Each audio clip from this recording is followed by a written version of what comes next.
Harga beras premium di sejumlah daerah naik dan sudah menembus harga Rp18.000 per kilogram. Kenaikan ini tercatat sebagai kenaikan tertinggi dalam sejarah. Pedagang memperkirakan harga beras masih akan terus naik. Menurut pedagang, dalam 2 pekan terakhir, harga beras di Kota Tegal, Jawa Tengah sudah naik 2 kali hingga Rp1.000 per kilogram. Sementara itu konsumen menyiasati mahalnya harga beras dengan mengurangi jumlah pembelian.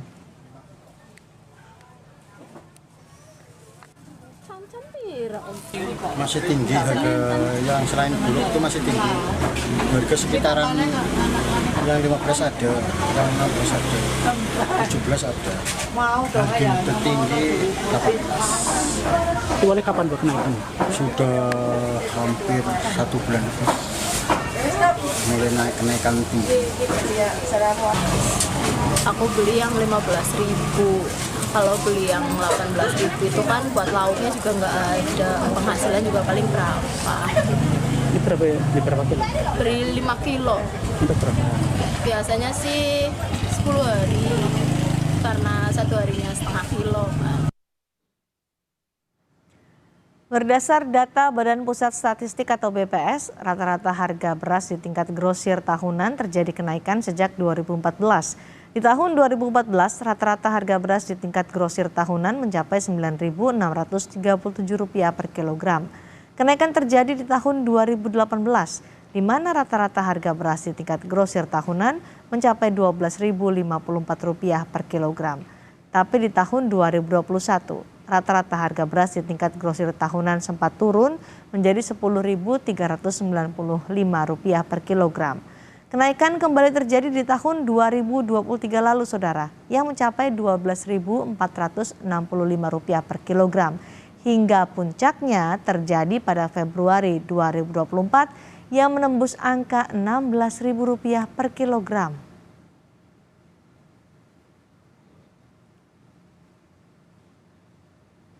Presiden Joko Widodo kembali membagikan bantuan sosial berupa bantuan pangan pada warga di Maros, Sulawesi Selatan. Di hadapan warga, Jokowi bilang pemberian bantuan pangan ini untuk meringankan beban warga karena naiknya harga beras. Jokowi pun berjanji akan terus menyalurkan bantuan pangan berupa beras 10 kg hingga Juni mendatang. Bapak semuanya diberi bantuan beras 10 kilo, tahu? Karena harga berasnya udah tahu semuanya. Kenapa harga beras naik? Karena ada perubahan musim, ada El Nino, dan itu dialami bukan hanya negara kita, tapi negara lain juga mengalami hal yang sama, harga beras naik. Hanya di negara lain nggak diberi 10 kilo per bulan, kita, rakyat kita diberi 10 kilo setiap bulan. Bedanya itu, ya, supaya Bapak Ibu semuanya mengetahuinya. Antrean warga untuk mendapat beras murah diperkirakan masih akan terjadi di sejumlah daerah. Selain solusi untuk petani padi, pemerintah juga harus segera menstabilkan harga beras agar tidak menimbulkan keresahan di masyarakat. Hal ini kita ulas bersama narasumber yang sudah bergabung di Sapa Indonesia Malam. Ada Sutarto Alimeso, Ketua Umum Perpadi. Ada Tulus Abadi, Ketua Pengurus Harian YLKI, serta Edi Priyono, Tenaga Ahli Utama KSP. Selamat petang, Bapak-Bapak. Selamat petang, salam sehat. Waalaikumsalam warahmatullahi wabarakatuh. Pak Sutarto, apa sih sebenarnya penyebab pasti harga beras yang meroket? Presiden bilang bahwa penyebab kenaikan harga beras karena perubahan iklim, perubahan cuaca yang menyebabkan gagal panen. Apakah betul faktor itu yang menjadikan harga beras meningkat, melejit, dan beras premium di pasar retail, di minimarket juga mulai langka nih, Pak Sutarto? Ya, kalau kita bicara keadaan sekarang, tentunya ini pasti ada hubungannya dengan keadaan-keadaan sebelumnya. Jadi tidak tiba-tiba.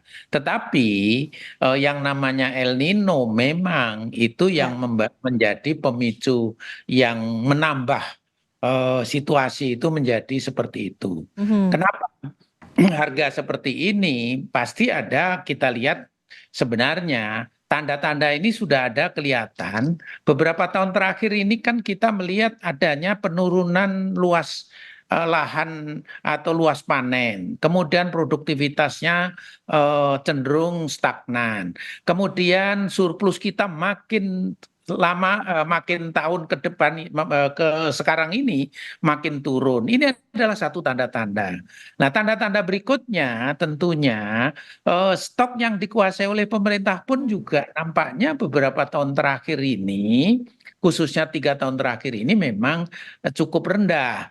Itulah yang menyebabkan pada saat terjadi situasi perubahan iklim seperti ini, nampaknya kita belum siap secara penuh gitu ya. Oke. Harusnya kan tahun lalu saja kita tahu kondisinya itu Juli itu tinggal stok kita itu tinggal 500-an ribu ton. Padahal kita tahu di Indonesia ini pengalaman puluhan tahun, Oke. itu pemerintah itu biasanya menyediakan sekitar 300 ribu ton yang digelontorkan setiap bulan. Apalagi kita tahu sekarang ini musim apa itu produksi di bawah kebutuhan itu menjadi sekarang 8 bulan terbalik. Kalau dulu itu 8 bulan surplus, 4 bulan minus, beberapa tahun terakhir ini Oke. berubah. 8 bulannya menjadi Baik. minus. Pak Ini yang Sutarto, jadi penyebab dari melonjaknya harga beras dan juga kelangkaan beras premium di pasar adalah karena sektor atau faktor produksinya ya. Karena ada tudingan, kemudian ada pendapat yang menyatakan salah satu faktor yang menyebabkan harga beras meroket, kemudian kelangkaan beras di pasar retail adalah karena pemerintah jor-joran bagi bansos selama beberapa bulan terakhir. Apakah itu juga memberi dampak terkait dengan harga beras yang meningkat ini? Sebenarnya kalau pemerintah sendiri yang disalurkan itu kan beras impor. Harusnya justru pengaruhnya positif. Tetapi menjelang pemilu kemarin kan juga banyak para caleg yang juga membeli kemudian bagikan ke masyarakat. Ini juga bisa saja mendorong itu. Tapi juga tentunya carut marut ini kan harusnya kita perbaiki secara holistik. Jadi bukan hanya sepotong-sepotong tadi. Baik, sudah bergabung juga Pak Edi Priyono, Deputi 3 KSP. Pak Edi, jadi apa kemudian yang akan dilakukan oleh pemerintah menstabilkan harga beras? Yang akan atau yang sudah? Yang akan dan sedang, kemudian yang sedang dan akan, karena ini kan masyarakat juga khawatir kenaikan harga beras itu tidak hanya terjadi pada saat ini saja, tapi masih akan ada di beberapa bulan ke depan. Oke, jangka pendek dulu ya. Kalau jangka pendek yang sekarang sudah berjalan, seperti yang dibilang Pak Sutarto tadi ya, jadi produksi kita itu turun. Produksi turun karena luas panen turun, selain karena memang luas panen ada sedikit penurunan secara reguler dalam arti tanpa ada El Nino. El Nino juga membuat luas panen berkurang karena musim tanam itu bergeser. Jadi produksi memang berkurang, meskipun masih surplus, tetapi berkurang. Produksi berkurang otomatis harganya kan naik gitu ya. Nah, dalam jangka pendek itu kemudian pemerintah bisa mengimpor lebih banyak. Tahun 2023 itu lebih dari 3 juta ton. Nah, kemudian tahun ini itu juga sekitar 3 juta ton juga direncanakan untuk impor. Itu sudah jalan terakhir karena produksi dalam negeri sekali lagi meskipun masih surplus, tapi surplusnya itu sangat kecil. Tahun lalu tuh hanya sekitar 0,3 juta ton atau 300 ribu ton, itu kecil sekali dibandingkan surplus tahun-tahun sebelumnya. Nah, impor itu digunakan untuk apa? Impor itu digunakan untuk memperkuat cadangan beras pemerintah. Cadangan beras pemerintah itu penggunaannya satu untuk kalau ada bencana alam, tapi kita bukan dalam konteks sekarang ya. Nah, sekarang itu adalah yang namanya beras SPHP, stabilisasi pasokan dan harga pangan. Sering disebut beras operasi pasar. Bentuknya adalah pemerintah melalui Bulog melepas cadangan berasnya itu sekitar 100 ribu per bulan. Harapannya supaya kalaupun tidak bisa menurunkan, at least penaikannya bisa ditahan. Kemudian di sisi lain kita juga membantu saudara-saudara kita yang mungkin kelas kelompok menengah ke bawah yang kurang mampu dengan bantuan beras atau bantuan pangan. Gitu. Nah, itu adalah solusi jangka pendek gitu ya. Nah, kita sangat menyadari itu bukan solusi jangka panjang. Kalau jangka panjang ya kita harus meningkatkan produksi di satu sisi, kemudian melakukan diversifikasi pangan atau karbohidrat supaya kita tidak terlalu tergantung kepada beras, tapi kita bisa juga mengkonsumsi sumber karbohidrat lain.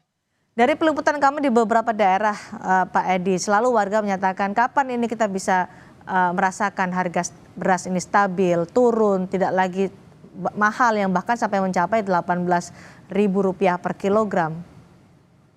Tergantung harapan atau ekspektasi ya. Kalau ekspektasinya kembali seperti dulu, itu terus terang banyak pihak, ya bukan kami, bukan pemerintah ya, artinya banyak analis mengatakan bahwa itu sulit ya, karena situasi sudah berubah. Bukan hanya di internal kita, tetapi juga di eksternal yang membuat harga pupuk kemudian lebih tinggi dari biasa.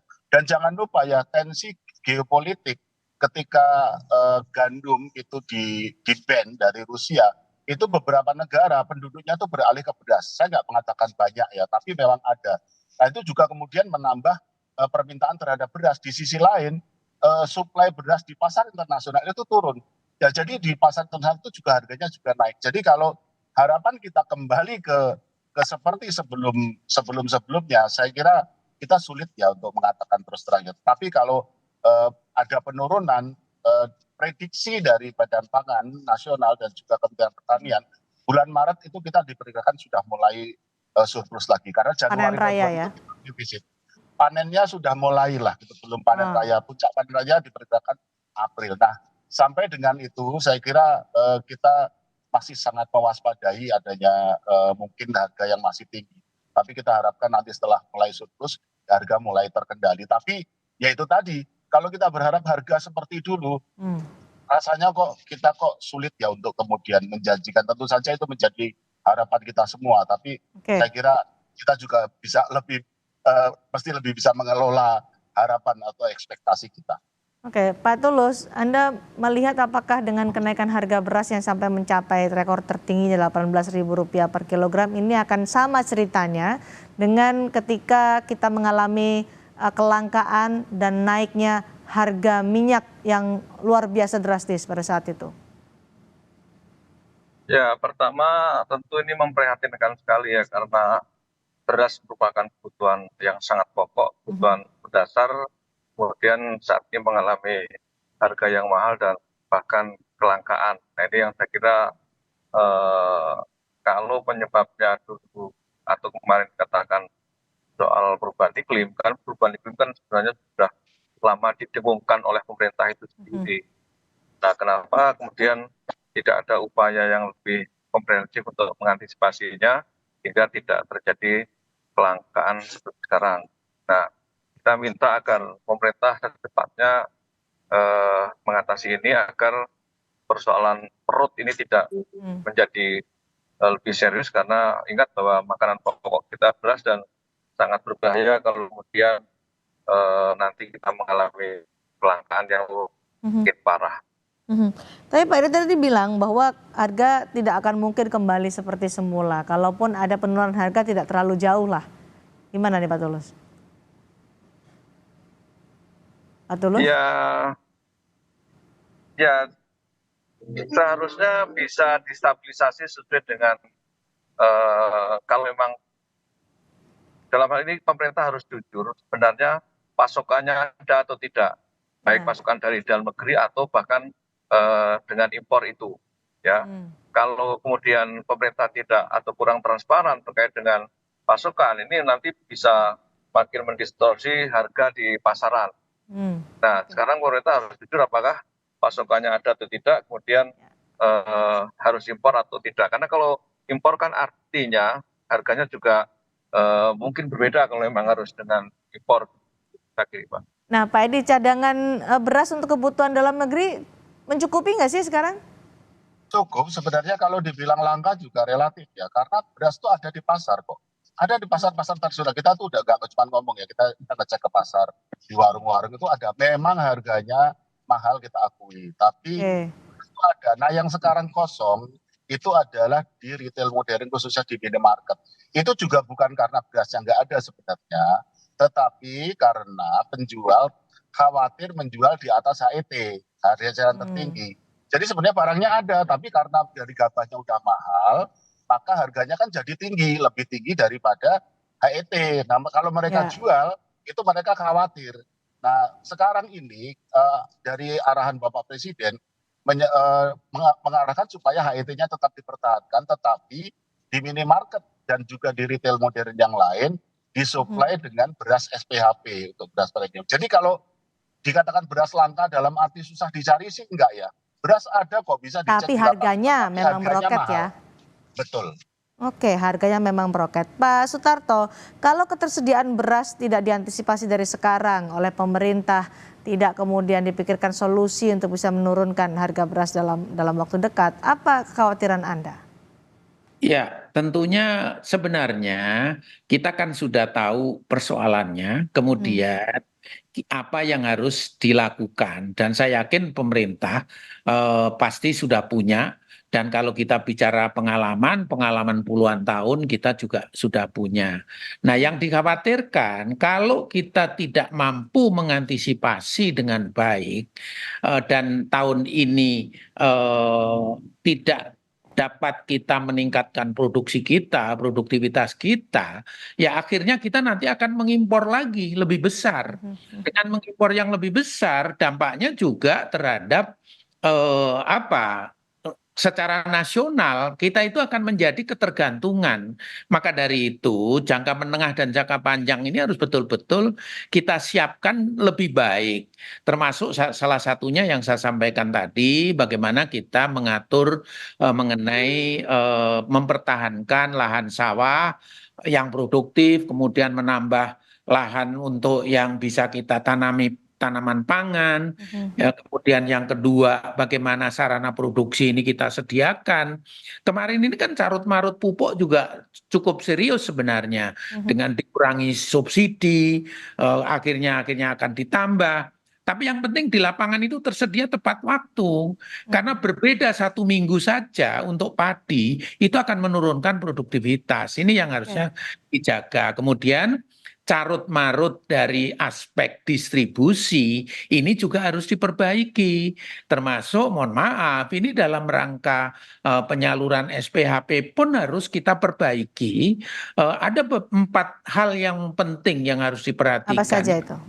Yang pertama, jumlahnya harus cukup secara masif. Yang kedua, harganya harus tepat. Berapa?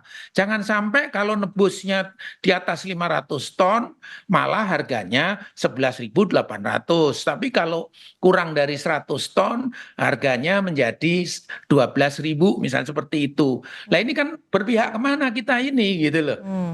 Kalau mestinya kan justru terbalik kan gitu. Nah kemudian berikutnya lagi tepat sasaran, baik tempat dan waktunya.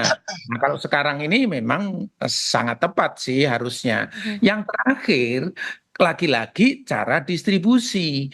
Janganlah kita mengandalkan melalui broker-broker besar. Nah, broker-broker besar kan akhirnya kemana barang itu? Itu kan jadinya kan akan disalurkan lagi melalui tempat yang lain. Jadi siapa yang harusnya menyalurkan menurut Anda, Pak Sutarto? Ini kan yang harus dilayani itu kan masyarakat yang paling bawah kan, yang retail-retail termasuk di pasar, termasuk teman-teman kami yang melayani pasar di tingkat-tingkat lokal. Ini kan beri kesempatan gitu loh, beri kesempatan seluas-luasnya.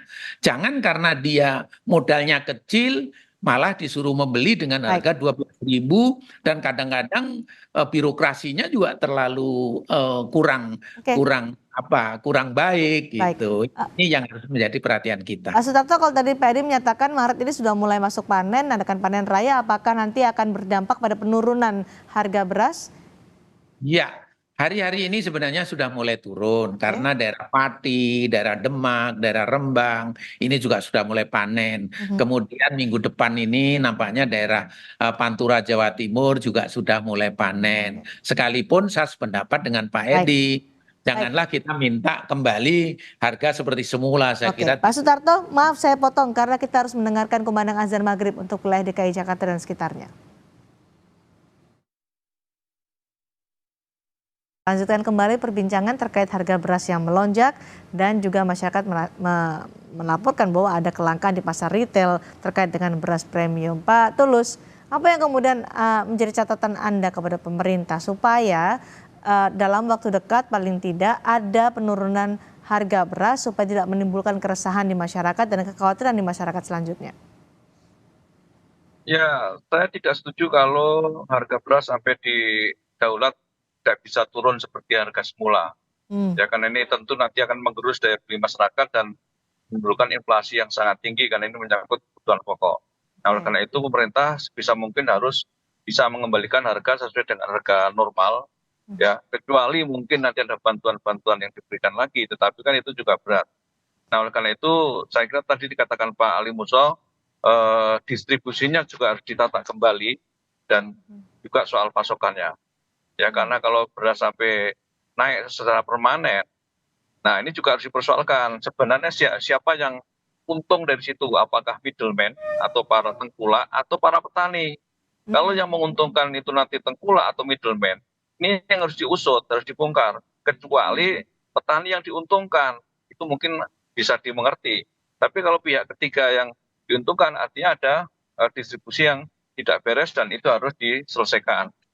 Jadi jangan sampai kita menjustifikasi bahwa harganya tidak bisa turun. Ini tentu semakin memukul masyarakat terhadap psikologinya dan pasar bisa semakin represif untuk menaikkan harga.